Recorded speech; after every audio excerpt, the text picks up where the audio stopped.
Hi friends, दिसतोय ना आपला मस्त पावटे भात। चला तर मग बनवूया।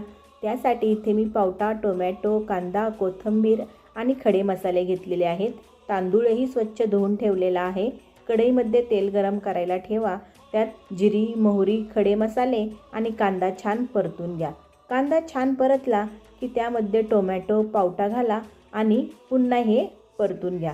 आता यात आलं, लसूण, कोथिंबीर हे मी वाटून घेतलं होतं, ते टाकून घेतलेलं आहे आणि मसाले टाकलेले आहेत। यात मी गरम मसाला, मिरची पावडर आणि थोडीशी धना पावडर, हळद टाकलेली आहे आणि हे पुन्हा छान परतून घ्या। आता जो तांदूळ स्वच्छ धुतला होता तोही यात टाकून कोथिंबीर, मीठ टाकून परतून घ्या आणि यात आता मी गरम पाणी टाकलेलं आहे।